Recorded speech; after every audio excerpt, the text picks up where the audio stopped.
What's the darkest secret you've never told anyone? Story 1. After my parents got divorced, my stepfather basically moved right in and started taking advantage of me. I knew it was wrong deep down somewhere, but I figured since he was an adult, he knew what he was doing, and that I should trust him. One night my sister caught him red-handed, panicked, and told my mother. The police came, and he was arrested. I was only around 9 or 10 years old, so a lot of it is a blur. At first, my mother had me sleeping in bed with her at night and was babying me, and I loved it. One day, months later, we were walking home from school, and we saw my father's van sitting outside our house. We were not allowed in, and we saw garbage bags sitting outside. My father told us that my mother had called him earlier in the week and told him that if he did not come and get us, she would get rid of us. She would not come out and talk to us, and I cried. My father lived in another state, so this meant we would have to leave our friends in our hometown. Our friends ran after the van as we drove away. For a few years, she would not talk to us because she had allowed my stepfather to come back, and that is why she stayed away. I guess she did not want to face us after what she had done. She had chosen a man who had hurt her child over her own children. Eventually, we had a relationship with her again, but she was very sick. The strange thing is that she holds a really high position in one of the largest banks in America. Professionally, people think she is amazing. She is a monster. I finally had the courage to cut her out when I went into recovery from addiction 11 years ago and have not spoken to her since. A few people know this story, but not many, and it felt good to finally share it with the world. My life has flourished since cutting her off. People always say how I need my mother. I do not. Do not be afraid to remove family from your life just because they are family. Thank you for allowing me to share this. Some clarifications. The trash bags were the clothes my mother had gathered for us. My brother and I each had one bag full of clothes and none of our other belongings. My father was poor. We barely had running water and lived in a small log cabin in rural northeastern Pennsylvania, United States. He struggled with alcoholism for years and carried anger, resentment, and shame for not confronting my stepfather and for not saving us sooner. The woman he was with left him when he gained custody of us, and he almost died from that. He got pneumonia, and we had to help him through it. I was picked on for a few years at first because we were clearly very poor, and children can be cruel. I eventually started fighting back, and then I began getting into a lot of fights. It was my way of having control, and in my traumatized adolescent mind, if people were afraid of me, then I would never get hurt again. My addiction came from having no coping skills and not wanting to feel the disgust and shame I carried for myself. I ended up in jail in the year 2011, and that started my recovery journey. I had no contact with my father for almost 10 years, and then I made amends with him in the year 2018. He was sober, and we became closer during that time than we had ever been. I cherish those memories with him. He sadly died very unexpectedly after hitting his head in January of the year 2021. Story 2. When I was 10 years old, I was the victim of a serial predator. She was a teacher, a woman, and no one believed me. This detail is important because it explains why I later did what I did. Several years ago, I saw her while I was shopping. At first, I was afraid, but then I realized I was not 10 anymore. I was a 25-year-old adult man. I became angry. I followed her for weeks, saw that she was still working as a teacher, and found her on social media. I pretended to be someone else and joined the online group she was in. I learned that she had harmed more children since she had lost me as her pet, which was what she called her victims. After I confirmed everything and gathered all the information, I covered her neighborhood with flyers containing her own posts about how much she enjoyed the feeling of power she had over children.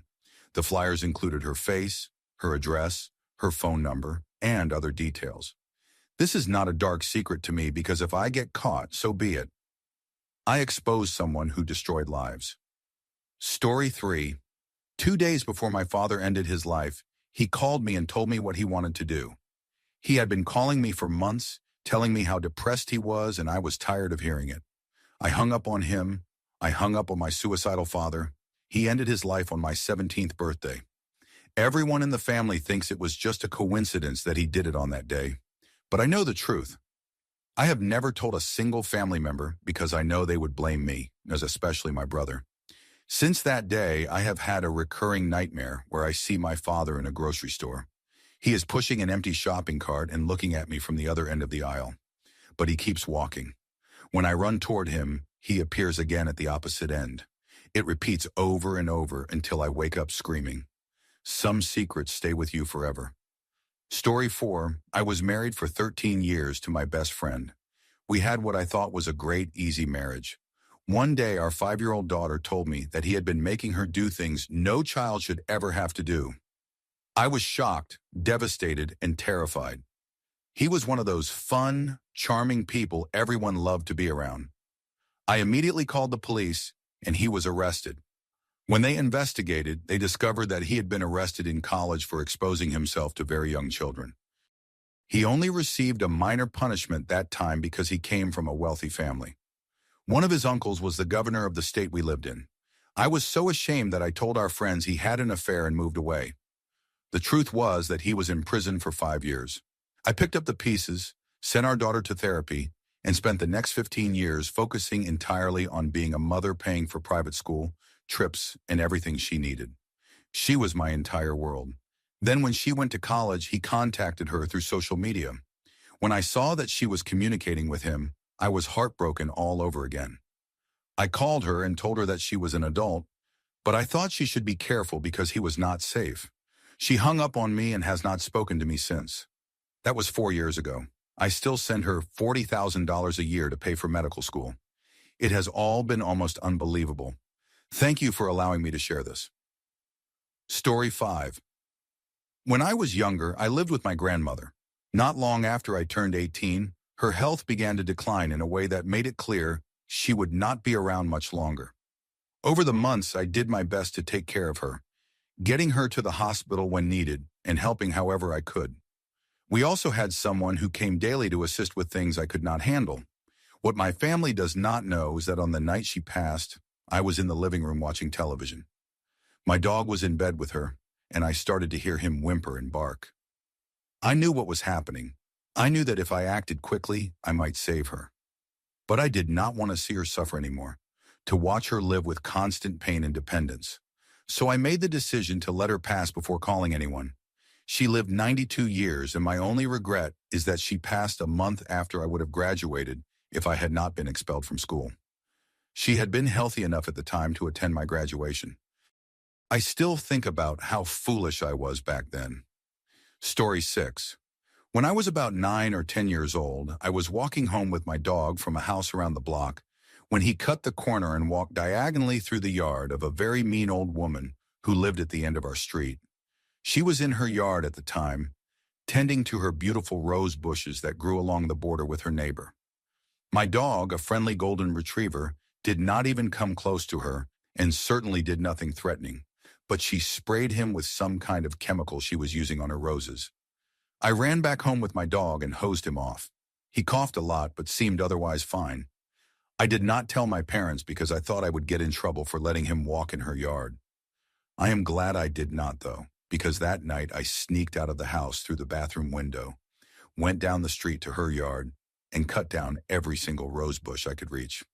Story 7. In high school, I was a really good student, straight A's, quiet, and always focused on my work. There was this guy in my advanced classes who was the complete opposite: loud, obnoxious, and constantly pulling stunts that he could somehow talk his way out of. We never spoke, but I could not stand him. Maybe it was the time he teased a girl for being cold and made her uncomfortable, or maybe it was how he pretended to be friends with a classmate on the spectrum just to make him do his homework before mocking him the next day. Whatever it was, I decided to get even in my own quiet way.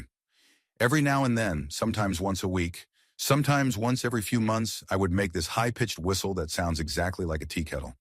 I can do it without moving my mouth much, and no one at school knew I could. Every single time, the obnoxious guy got blamed for it.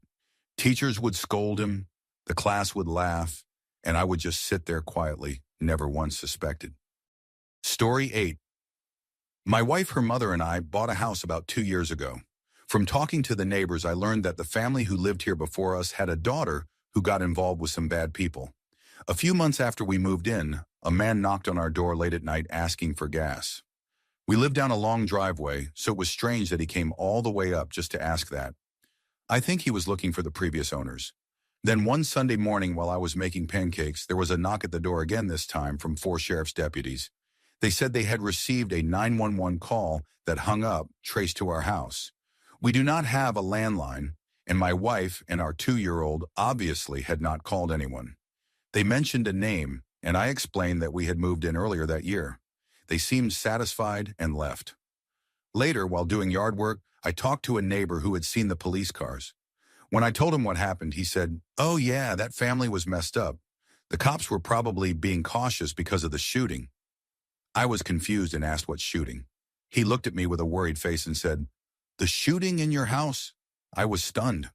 He explained that about 2 years earlier, the father had confronted his daughter and her boyfriend, and it ended with the boyfriend being shot and killed inside the house. Our state does not require disclosure of such things during sale, so we had no idea. Suddenly, all the strange things that had happened since we moved in made more sense. The neighbor told me that after the incident, friends of the victim had terrorized the family for a while, slashing tires, setting off fireworks at night, and other odd things. I thanked him for telling me, but asked him never to mention it to my wife or mother-in-law. They get spooked easily, and I want them to feel safe here. Story 9. This first part is not exactly dark, but when I was about 9 years old, my cousin, who was 12 at the time, would make out with me. I did not really understand what was happening at that age, but I thought I would get in trouble if I told anyone. For some reason, about 6 years went by before I saw him again, and it was never brought up or mentioned. He was like a completely different person. Sometimes I wonder if it even happened. My memory is not very reliable, and it was so long ago now that I am in my 20s. Fast forward a few more years, and I found out he died a couple of years ago while cleaning a gun. He accidentally shot himself. My great aunt, who was his grandmother and who basically raised him, believes completely that it was an accident, but I am not so sure. He grew up around guns, knew exactly how they worked, how to empty them, and everything else. I find the odds that he forgot to clear the chamber very low. I also know he had been struggling with depression and brain damage from a car accident the year before. Still, I will never tell my aunt any of this. It would break her heart. Story 10. Cutting my father out of my life was the best decision I have ever made. I hope it eats at him every day, not knowing how his only child and only grandchild are doing. I tried for years to have a relationship with him, from when I was 10 until I was 18. From the ages of 10 to 13, he would tell me he wished I had died when I was sick as a kindergartner because I would not have tattled and ruined his marriage to my mother. I tried multiple times to make it work, but was never successful. I kept trying for my mother's sake, to help her financially, and would visit him for months at a time. When I was 14, he locked me in a closet for hours. From 16 to 18, he thought throwing money around would help me. But I was already working by then, and it did not matter. I still have a daily battle in my head where I ask myself if he was right or not. But when I look at my child, I cannot imagine ever thinking such vile things about them at that age, the way my father did about me. Story 11. This is not my secret, but my mother's. I am not hiding it from everyone, just from the person it would matter to most. When my mother was in high school during the 1960s, she had a serious long-term boyfriend named Jimmy. They were each other's first love, had been together for years, and were planning to get married. He went away to college while my mother stayed home, but they remained together.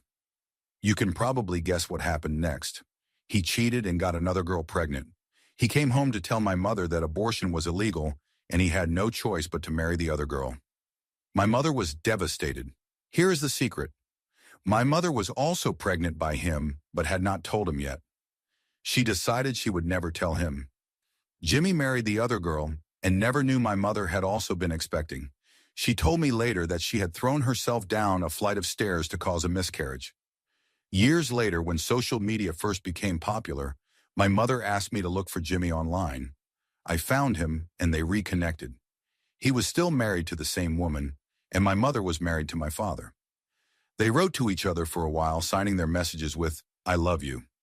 My mother passed away several years ago, but I still think about the secret she kept. Jimmy has no idea what really happened back then, and that knowledge could have changed many lives. Still, it is not my secret to tell. Story 12. The only person who knows this story is my husband.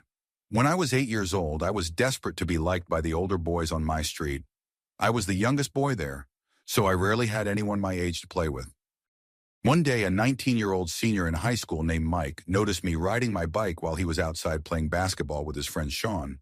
They stopped me and started talking about school, my bike, and other random things. Then Mike invited me inside for a soda. My parents rarely kept soda in the house, so it felt like a treat. Once inside with the can of soda in my hand, Mike and Sean began talking about things I did not understand. Questions about my body, whether I got certain physical reactions, and things no child should be asked. It escalated to them taking off their pants and pressuring me to do the same. I did not want to, but Mike knew I was an insecure kid and manipulated me, saying things like, "I thought you were cool." Afraid to lose the attention of the older boys, I did what they asked. That first time, they only made me touch them. But for months afterward, until Mike left for college, I was used repeatedly by them. Most of the time it was just Mike, but sometimes Sean joined in. He seemed less eager, but he still participated. I will not describe everything, but it was terrible. The strangest part was that even though I hated it while it happened, I missed it when it stopped. I felt special when Mike invited me inside. When he left for college and Sean ignored me afterward, I felt lonely and unwanted again. I never told my parents. Even more than 30 years later, they still do not know. Mike and Sean never faced any consequences for what they did to me. However, about 10 years ago, Mike went to prison for doing the same thing to another boy. There are probably more victims, but at least he finally faced justice for what he did. Story 13. Not really a dark secret, just a sad one. I live in a small town where, more or less, everyone knows each other or has some kind of connection. I have family and friends, some best, some close, some good, and some who are just acquaintances. Lately, I feel like everyone has forgotten about me, or maybe they just got tired of me. They do not include me in gatherings, outings, or events anymore, whether big or small. We used to have a group chat, but ever since I had an argument with one person in the group, things have never been the same. I reached out and tried to fix it, but it just did not work. Now I feel lonely and depressed, and seeing everyone else happy only makes it worse. Most of the time, I am by myself. They sometimes post pictures of their gatherings, and I know they try to hide them from me, except I see them anyway through my private account that they somehow forget to block. It hurts because I really thought they were my friends. Why do they have to hide it from me? I just want to disappear. When I have the money or the chance, I plan to leave everything behind and start from scratch somewhere else where nobody knows me. Maybe then, I will finally feel free. Story 14. About 10 years ago, I purposely caused a church's finances to collapse while I was working as the treasurer. Both pastors were earning ridiculous amounts of money for the little work they were doing and were misusing funds by almost $5,000 a month. One of them refused to follow the board's decisions about not giving money to certain people. None of the board members wanted to confront them, and technically the pastors were not breaking the law, but what they were doing was morally wrong. Everyone who does not know the truth thinks I made a few clerical mistakes that nearly bankrupted the church. I am still disliked by a lot of people because of it, but the handful who know the truth respect me deeply for exposing corruption. The pastors could not go to the authorities because they knew I would ruin their reputations and careers. I have no regrets about what I did. My career has been very successful ever since. Story 15. My only child, who is 23, has schizophrenia. He was diagnosed about 1.5 years ago. He is stable now, but because he is stable, he understands the difficult road ahead of him, and that is devastating for him. I am no longer married to his father, but we co-parent very well, and we are both doing everything we can to support him. Having said that, if my son were ever to follow through with his suicidal thoughts, I would completely understand. It would destroy both of us, but I know that he would finally be free from his pain. This is the hardest thing to admit as a parent. My son is my light, my entire world, but I also know that peace might be something medication, love, or stability can never truly give him. That is the most painful reality I have ever faced. Story 16. I have a son, but nobody knows except me and his mother. She was a really good friend, kind, gentle, and a bit shy. She was in her early 40s, had never had a boyfriend, and always dreamed of being a wife and a mother. When artificial insemination failed for her, costing $12,000 and giving only a 12% success rate, she was heartbroken. On a teacher's salary, she knew her chances were fading, so I stepped up. We talked everything through and decided the story would be that she had used a donor and did not know the father. We even went to a lawyer and arranged legal documents that released me from all responsibility. To me, it felt like donating to a sperm bank that just happened to be a friend. If she had continued with the clinic route, it would have cost $12,000 every time. But this way, she could try as many times as she needed. Luckily, it only took a couple of tries. We waited until she was ovulating, and I made my donation. So yes, technically, I have a son, but everyone believes I am childless. Story 17. When I was 13, there was a girl at my school who was tall, strong, and aggressive. She was athletic, loud, and always pushed the smaller boys around. One day after she picked on me, I got so angry that I wrote something really mean about her in pencil on a stairwell wall. I immediately panicked because I could not erase it, so I ran away. Later, she saw it and assumed her ex-boyfriend had written it. She confronted him and ended up attacking him in the schoolyard, which got her suspended for a month for bullying and violence. Nobody ever found out it was actually me. She transferred schools after that and had to attend anger management programs for years because of that incident. It was wild to think something so small I did out of anger had such a massive effect on her life. She came from a privileged background, but she carried a level of rage I had never seen in anyone before. Story 18. About 10 years ago, a man broke into my home, or at least kind of did. He knocked on the door, and when I answered, he shoved his way in. He started talking about the 4 horsemen of the apocalypse and demanded money for protection, saying that if I did not pay, he and his brothers of doom would come back and kill me. He was huge, claimed to be ex-Navy, and was drunk with his hand covered in blood, gripping a broken bottle. I was terrified. I told him to leave, but he would not.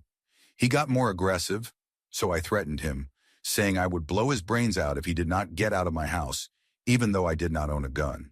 He still refused to leave, so I went into the kitchen, grabbed a knife, and slashed at him several times.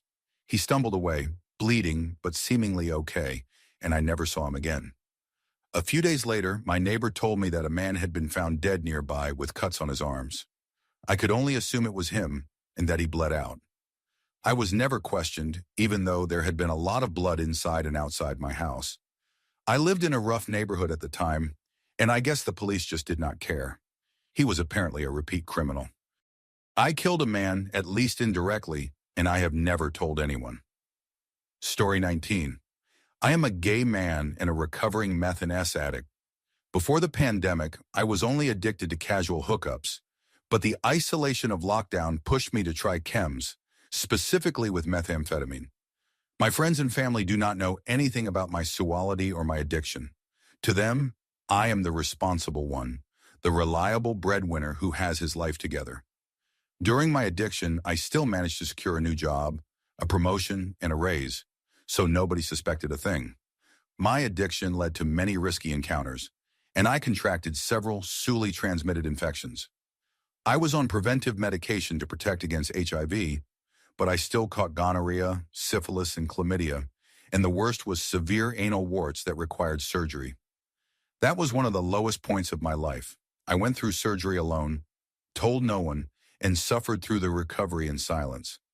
I thought that experience would change me, but even afterward, I relapsed several times. The surgery left my anal canal permanently tight, meaning I cannot have that kind of S anymore.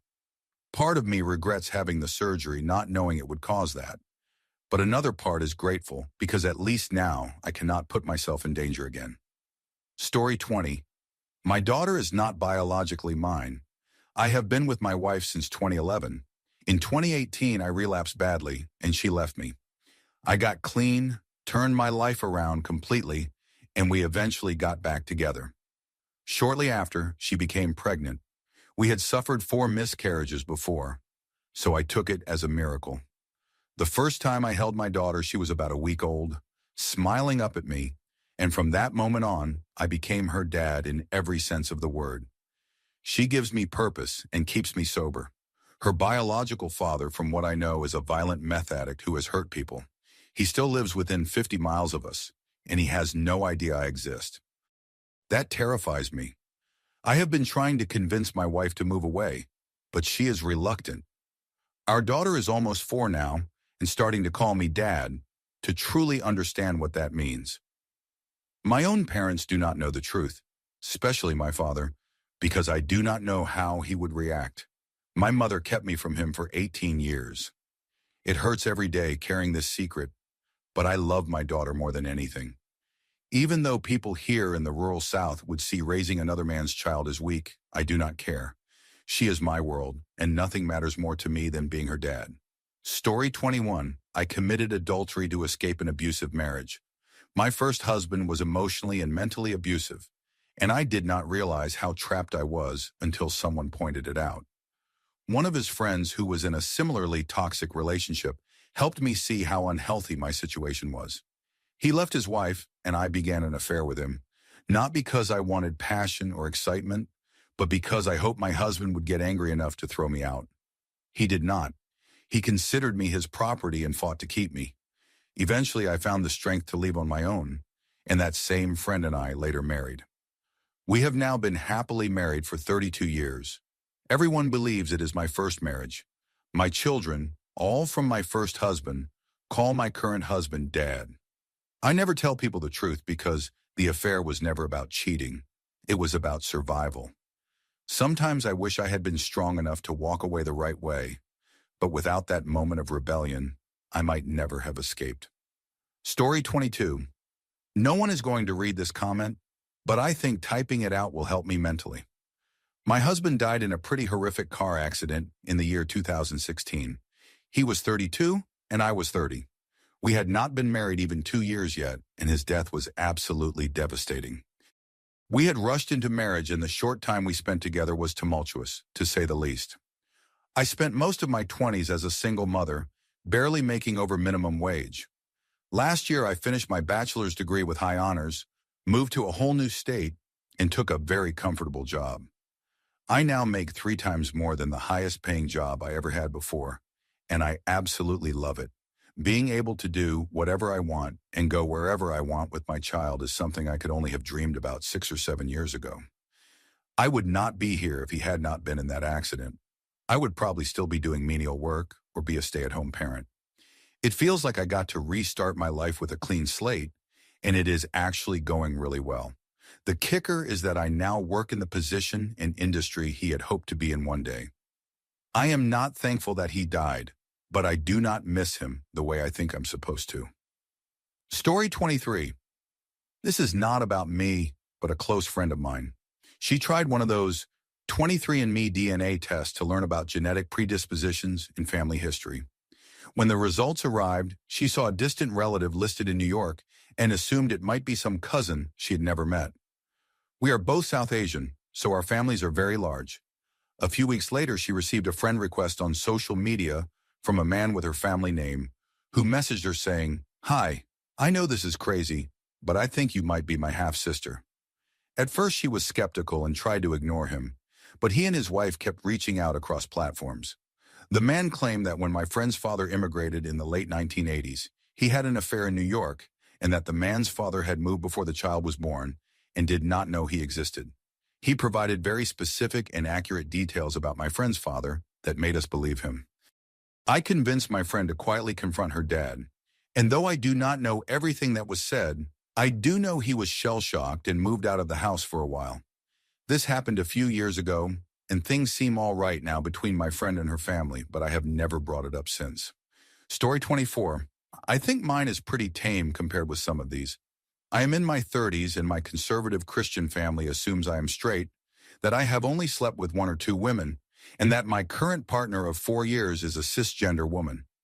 The truth is, I am solely open and do not hold to the belief of no S before marriage. I have been with women, men, transgender partners, cross-dressers, and have participated in threesomes. My girlfriend knows everything about me. She is transgender, presents as a woman, and I fully support her in everything she does and who she is. I will never tell my family any of this, not because they would not accept it. My mother in particular probably would not, but because it is none of their business. I also will not disclose that my partner is transgender because she does not want that known, and I respect her decision. To everyone else, she is simply a woman, and if anyone ever did find out, I would stand by her no matter what, even if that meant losing family. Story 25, I am posting this on an alternate account because of the whole hiding from everyone thing. I do not think I have ever written it out like this before. My father touched me when I was younger, too many times to count. It went on for about 7 years as far as I can remember. He would slap me on the backside, grope my thighs, and do other things no parent should ever do. My mother knew but did nothing. My siblings knew but stayed silent. I have only ever told 2 people in my entire life, one who lives halfway across the world, and another who is one of my most trusted friends. If I ever confronted my family about it, they would probably gaslight me into thinking I was misremembering, or claim it was just play. But I remember every detail clearly. I remember how he would get angry when I told him to stop, or how he would laugh it off, depending on whether he was drunk or not. It is why I hate physical contact from adults. It is why I am ready to cut all ties with my family as soon as I leave for college. It is why I stay out late, why I love my car, it keeps me away from home. It is why I only trust my friends and my girlfriend. Family does not mean much to me anymore. I recently turned 18, which means I can finally see a psychiatrist without my parents finding out. I want to address my obvious mental health issues and learn how to heal. I know my parents, especially my father, are to blame for what I am dealing with. But now it is on me to try to get better. It helps to write this out, even if I delete it later, like I always do. Thank you for giving people the space to let it out. Story 26. Years ago, a drug dealer I knew asked me to hold a package of money for him. He was bad news selling hero and coca, and was already facing trial for his 3rd offense. He said he trusted me because I was not involved in that world, and he was right. I agreed, and he handed me a bag full of cash, $125,000 in $100 bills. It was not as large a pile as you might think, wrapped tightly in rubber bands, only about 6 inches thick. Every week or so, he would call and ask me to peel off $5,000 and meet him somewhere to hand it over. This went on for months. Then, when there was only $10,000 left, he got caught again while out on bond and went to prison. His girlfriend started calling me, demanding the rest of the money, but I ignored her because I knew she would just blow it all on drugs. He was sentenced to 20 years in prison, and 1 month later, he hung himself. I kept the $10,000 and never told a soul. Story 27. First, I want to make it clear that I am not a danger to myself or anyone else, and that will not change. But beyond that, I feel like I am just done with life. I have suffered from chronic pain for almost 4 years now, severe sciatica that has left me partially disabled. I am unable to work, but not disabled enough to qualify for any real assistance beyond basic health care. I know how fortunate I am to have medical care that does not bankrupt me, especially since I am originally from the United States. But that knowledge only goes so far. I love my wife and my daughters. I want to be here for them, for every milestone, every good and bad day. I still manage to do most of the shopping and cooking, and I love making them good meals. But I no longer have any real desires for myself beyond not being a burden to them. That has become my goal, to make their lives easier however I can. Over the years, I have slowly let go of any personal dreams or ambitions. I cannot bring myself to read books anymore, or watch new movies or shows. I want to, but I cannot focus. The willpower just is not there. I end up rewatching the same shows, listening to the same bands because it is familiar and easy. Occasionally, I treat myself to something new, but mostly I save my energy for the evenings, when my wife and I watch something together. That time with her is sacred, and I want to be present for it. The rest of the day, I just exist. It would break her heart if she knew how I really felt. If there were a solution, I would take it. But my condition is degenerative, and it will only get worse. For now, I still have time, and I plan to use it to contribute however I can to be a positive presence in my household rather than a burden. I have not worked in years, but there are still ways I can help, and I make sure to do them. Story 28. Around the year 2008, my employer had a tuition reimbursement program. The deal was that you had to maintain a grade point average of 3.0 or higher, pay for your classes at the start of the semester, and then submit your grades at the end so they could reimburse you. Any scholarships or assistance would be deducted from the total. I was studying network security and maintained a 4.0 average. I was good with computers, unlike the folks in human resources, so I doctored the receipts. I deleted the line items that showed my scholarships, making it look like I had paid out of pocket. As a result, I got my entire college education paid for twice, 100% covered by scholarships and 100% reimbursed by my employer. I saved every dollar, and by the time I graduated, I had paid off my house, bought a brand new car, and had $10,000 in cash left over. I walked out of college with zero debt, no student loans, no credit card balances, and a full-time job paying $80,000 a year with benefits. For those who think I cheated the company, you are right. But it was Yazaki North America, a non-union auto supplier involved in shady practices like union busting, questionable overseas labor, and even being partly responsible for the emerald ash borer infestation that devastated Michigan's trees. So I do not feel bad.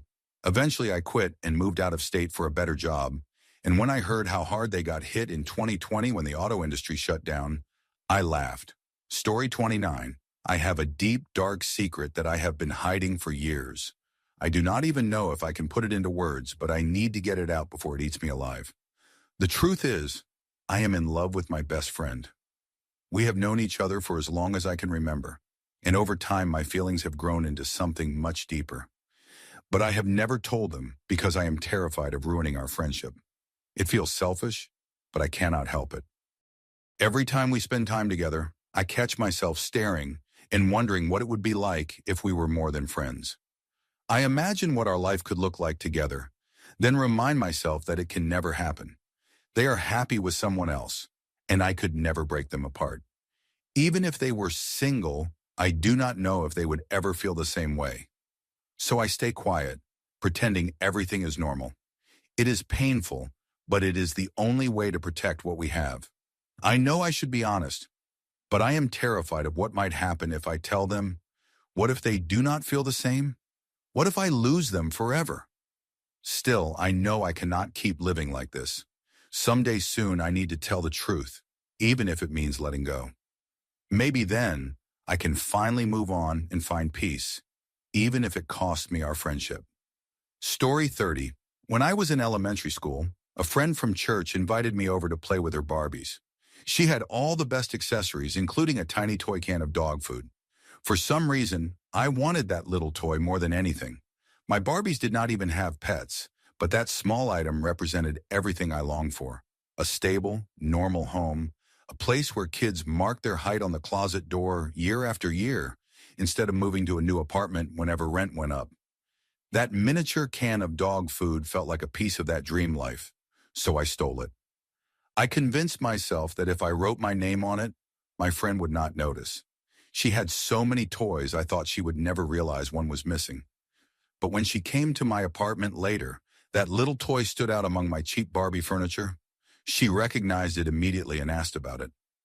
I lied, and she clearly knew. That was the end of our friendship. I never told her the truth. About 10 years later, I ran into her at a club. We chatted over the music for a while, and it felt like old times. But I never brought up that stupid toy, never apologized. I still think about it sometimes, the smallest, pettiest theft, but one that ended something that mattered to me. Story 31. My name is Walter Hartwell White. I live at 308 Negra Arroyo Lane, Albuquerque, New Mexico, 87104. This is my confession.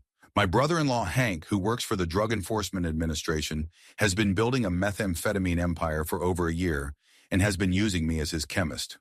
Shortly after my 50th birthday, Hank came to me with a shocking proposition. He asked that I use my chemistry knowledge to cook methamphetamine, which he would then sell using the connections he had made throughout his career in law enforcement. I was astounded. I had always believed Hank to be a moral man, and I was confused and vulnerable at the time, something he knew and exploited. I was reeling from a cancer diagnosis that threatened to bankrupt my family. Hank took me on a ride along and showed me how much money even a small meth operation could make. I was weak, and I agreed because I did not want my family to suffer financially. I regret that moment every day. I quickly realized I was in over my head. Hank had a partner named Gustavo Fring, a businessman who essentially bought me into servitude. When I tried to quit, Fring threatened my family. Later, Hank and Fring had a falling out because Hank wanted a larger share of the profits. Fring refused and the situation escalated. Fring arranged a failed hit on Hank, seriously injuring him, and I paid his medical bills over $177,000. After recovering, Hank sought revenge with the help of Hector Salamanca and eventually killed Fring using a bomb that I was forced to build. I have often contemplated ending my life, but am too much of a coward. I wanted to go to the authorities, but I was terrified. Hank rose through the ranks to become the head of the Albuquerque DEA. Around that time, to keep me under control, he took my children from me for 3 months. My wife, who until then had no idea about my involvement, was horrified to learn the truth. We were living in fear. Recently, I tried again to end this nightmare, but Hank threatened me once more. I cannot take this anymore. I live every day afraid that Hank will kill me or hurt my family. I can only hope that by sharing this, people will finally see him for what he truly is. Story 32. I am super lonely, cry myself to sleep lonely. My friend group has, without realizing it, made me the punching bag, and I work in customer service where I am constantly being yelled at. Between my job and my friends, most of what I hear all day are negative comments, including my own self-criticism. My dating life has fallen apart. Every man I talk to loses interest before I even get to know why, and it makes me hate myself even more. I think I am a decent person, maybe even decent looking, but I am not interesting. I do not have hobbies, so when I am not with friends, I am just at home alone in silence. It hurts because even when I am around others trying to escape my thoughts, I am still the target of jokes and mockery. Everything I say gets twisted into some insult or turned into a laugh at my expense. Sometimes I play along just to keep the mood light, but other times I get quiet, and even that is criticized. If I ever spoke up about it, I know it would backfire. One of our former friends left after complaining about similar treatment, and she was branded as overly sensitive. I would just be compared to her in a negative way. Even though I technically have friends, and I know many of them genuinely care about me, I feel completely isolated. I do not have that special bond with anyone. Everyone else has a partner or a best friend, someone who loves spending time with them. I am never that person. Some days it feels like I am only invited to be the joke, not because anyone really wants me there. I am not suicidal, and I have no desire to hurt myself or anyone else. I am just lonely. I want someone who enjoys my company, someone who makes me feel like my presence matters. I am scared of drifting further away from the only people I have left and spending the rest of my life alone in my apartment talking to myself. I just want to feel like I am truly treasured by someone. Story 33. I often fantasize about living on a huge piece of land, far from everyone, with warning signs posted everywhere, ready to chase away or threaten anyone, or their loud, annoying dogs who dares to trespass without my permission. I am just so done with people and their dogs ruining my peace every single day. My less violent fantasy is to surround the property with barbed wire fencing and plant rows of tall, thorny cacti along the inside of the perimeter. Inside, everything would be beautiful, peaceful, and private, a paradise that I would never want to leave. But the border would clearly say, "You are not welcome here." I completely understand now why wealthy people do everything possible to buy land, collect money, and separate themselves from the rest of society. Because most ordinary people really are exhausting to live near, always noisy, messy, careless, lazy, and endlessly irritating. I am tired of dealing with people who make the world worse just by existing around others. And if I get woken up by a barking dog one more time, I swear I might lose my mind. All I want is quiet, privacy, and space. Living like everyone else feels like punishment, like the universe is mocking me by forcing me to share this world with them. My greatest dream right now is to be rich enough to buy that peace. Story 34. My father abused me in every possible way growing up physically, mentally, sexually, verbally, spiritually, and psychologically. I have two older sisters who were spared most of it, though it still left marks on them. My mother told me every single day that it was my fault, that I deserved what he did to me. After I left home, she spent 1 week alone with him before finally leaving him. Yet somehow she still blames the collapse of their marriage on me. She even admits it was abuse, not discipline, but says it was my fault anyway. My sisters rarely speak to me because they say it brings back too many memories. My grandmother was my only real source of love growing up, but she is now 105 years old and fading with dementia. My mother is 72 and declining fast. My father's family disowned me long ago, and I have one friend left from high school. When my mother dies, I will have no one. I tell myself that I am fine with being alone, that I prefer it this way, but deep down I know that if I were gone tomorrow, no one would notice. It would be as if I never existed at all. Story 35. I am not hiding this from my husband. I tell him everything. But I wish I could be like those easygoing people everyone seems to love, the kind of person others naturally want to be around. I have felt like an outsider my entire life, and I am so tired of it. No one ever invites me to do things. I am always the one reaching out. Everyone else has these big circles of friends, and I cannot help it that I am not as cheerful or outgoing as they are. I grew up an only child, shy and isolated, with parents who did not know how to be normal. Every day feels like a fight just to exist without saying or doing the wrong thing. The one woman I spend time with constantly makes me feel worse, always talking about how much fun she and her family have with others, but never inviting us. I want to tell her that I cannot be friends with her anymore, but I do not know if I should. I just wish I could stop feeling like such a misfit and live without this constant sense of being out of place. Story 36. My family and friends believe I joined the military out of a patriotic sense of duty in 2003. The truth is that I had been raped in college a few years earlier, when I was 19. A few people know that part, but what they do not know is that he filmed it.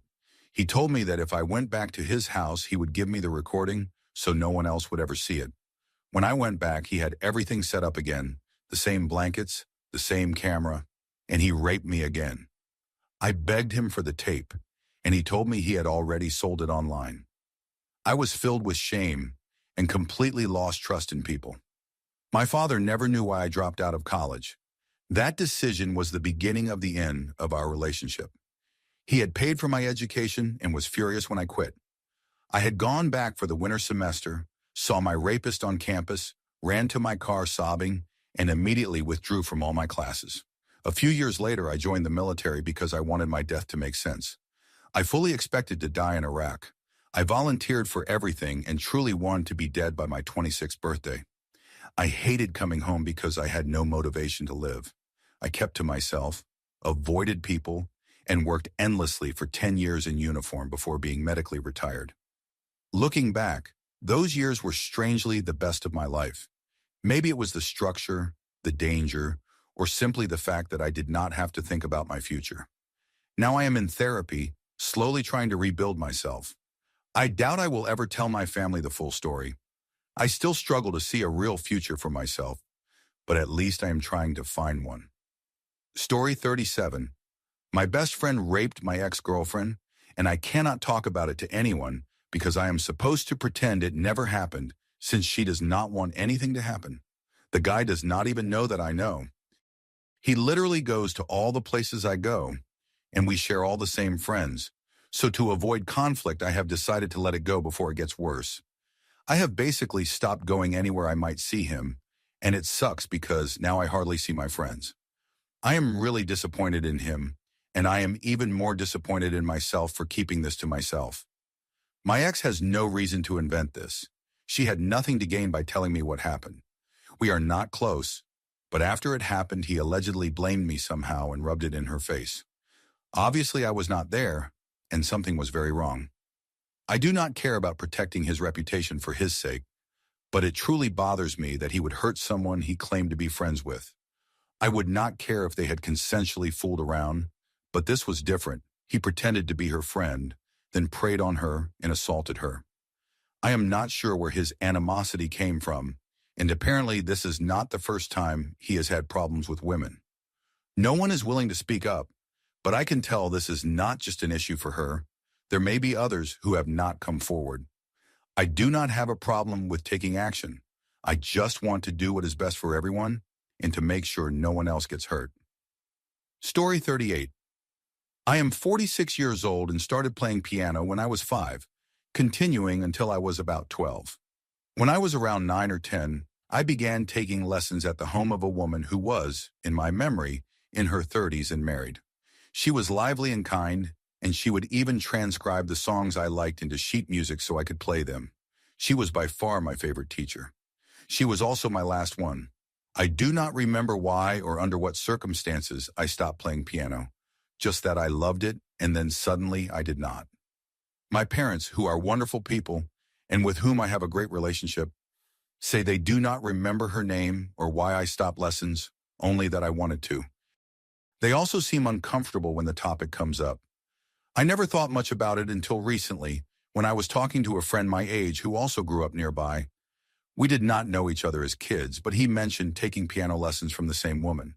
He said she was great, that he loved going there, and that he also stopped lessons around the same time I did, with no memory of why. His parents apparently have the same vague, uneasy answers mine do. The strangest part is that we both remember a small storage room upstairs with a stained glass window off the staircase. There was never any reason for either of us to go upstairs. Every lesson took place on the first floor where the piano was. But somehow we both have that same memory. Story 39. About 11 years ago, my cousin and I found a dead body in our grandparents' farm fields. It was deep in the farmland under a large tree. The man was wearing a black shirt and what looked like brown pants but no shoes. His skin was grayish-green and swollen, and flies were swarming all over him. He must have been dead for about a day. After a few moments of staring at him in shock, we decided without really thinking to bury him. We were introverted, serious kids who thought we were being mature, like in the detective movies we loved. I was 11. My cousin was 12. He went to get a shovel while I stayed by the body. We even said a prayer before burying him. Afterward, we searched around for clues, convinced we could solve the mystery ourselves, but found nothing unusual. We did feel regret for not checking if there were any injuries before burying him. At first, we thought about telling our family, but we decided to wait and see if any news came out about a missing man in the village. We asked some of the field workers if they had seen anyone wearing a black shirt around that part of the farm, but no one had. No one knew who he was, and there were no reports of anyone missing. As time went on, we realized that even if something came out, we could not tell anyone that we had buried him, because then we would have to explain why we had not spoken up earlier. To this day, there has never been a single mention of anyone missing or found dead that matched what we saw. My cousin and I have kept this secret ever since. Every time we visit our grandparents' farm, we go to that hidden spot to pay our respects.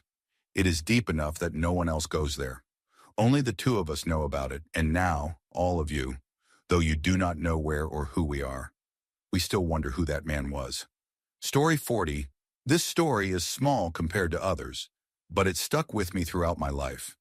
When I was about 8 or 9, my grandparents, who raised my sister and me, brought home dinner from Long John Silver's. I grabbed a box of fried shrimp and ate them all, leaving only the tails. My little sister, who was about a year younger, asked if she could have some too. My grandma said she had ordered a large portion for us to share. I panicked, not wanting to get in trouble, so I handed my sister the box with just the tails left. She bit into one, crunched it, and immediately spit it out. After that, she hated shrimp and refused to eat it for decades. I felt guilty for years more than 20, honestly, because I thought I had ruined shrimp for her forever. When we were in our late 20s, she finally tried shrimp again and loved it. That was when I confessed. I told her about that night, about how I had eaten all the shrimp and made her eat the tails. I started apologizing, even tearing up a bit. She burst out laughing, shocked that I had carried the guilt for so long. Now she lives by the ocean and eats shrimp all the time. It has been about 15 years since I told her, 35 since the original shrimp tail incident, and even though she forgave me long ago, I still feel a little twinge of guilt every time I see shrimp. At least now, we can laugh about it together. Story 41. When I was a kid, all I wanted for Christmas was a BB gun. Everyone told me I would shoot my eye out if I ever got one, but I did not care. I wanted that rifle more than anything. When Christmas morning came, there it was under the tree. I was the happiest kid in the world. The first chance I got to use it, I ran outside and started shooting. Sure enough, a BB ricocheted off something and flew straight back at me. It hit me right in the face and shattered one of the lenses of my prescription glasses. Everyone had warned me, and I had just proven them right. My family was not well off, so breaking my glasses was a big deal. I panicked and came up with a story on the spot. Since it was snowing that day, I told my parents that an icicle had fallen and hit me. They believed it, and I never told anyone the truth, not even my dad, who went to his grave never knowing that his icicle story was a lie and that everyone had been right about that BB gun. Story 42. When I was 18, I started a secret romantic relationship with my aunt that has now lasted 10 years. It began the night I graduated high school. After a long night of celebrating, my aunt offered to drive me home since her place was on the way. During the drive, she started talking about how proud she was of me. And then out of nowhere, she put her hand on my leg. I jumped in shock and she pulled over. She admitted she had feelings for me, that she knew it was wrong but could not help being attracted. Before I could even process it, she leaned in and kissed me. It was the first time I had ever been kissed, and it completely caught me off guard. When she dropped me off, things escalated. We ended up sleeping together that night. A few days later, we talked about what happened and decided to keep it between us. I told my parents it would make sense for me to move in with her, since her house was only 15 minutes from my college instead of 40. They agreed, thinking it was practical. Once I moved in, our relationship continued in secret. I was young, and she was the first person I ever experienced intimacy with. Over time, it became something deeper. I am almost 30 now, and I still live with her. No one in our family knows we are a couple. We have built a life together in secret, and we talk often about running away and getting married somewhere no one would find us. We know it would destroy our family if the truth came out, but we are in love and cannot seem to stop. Story 43. I have a 16-year-old son I have never met. When his mother and I were together, it was casual, just nothing more. She was 18 and I was 22. I did not even know she was pregnant, let alone that a child had been born. It was only years later, after a DNA test, that I found out he was mine. Even then, I never saw him, only pictures. Her parents and she tried to bring me into child support, but I was broke at the time, barely surviving. I convinced her that I could not pay, and somehow we agreed to leave it alone. We both decided it was better not to involve the system. Eventually, we lost all contact. She went down a dark road. Drugs, DUIs, a few more kids. Her parents got emergency custody, and I agreed to it without protest. Every once in a while, the boy's grandmother would call or send me updates. She was kind. Then she passed away, and my only connection to my son disappeared. Only a handful of people know some old friends, a few close ones now. My mother died never knowing I had a child. My father probably does not either. We have never spoken about it. I signed over my parental rights years ago when his mother was deemed unfit. I was told he was living with his grandfather now. I have no idea how he is doing. I have not seen him once in 16 years. I carry that guilt quietly every day. I tell myself I was too young, too poor, too lost to be a father, but it still feels like an excuse. I know people would judge me harshly, but I do not care anymore. I already judge myself enough for all of them.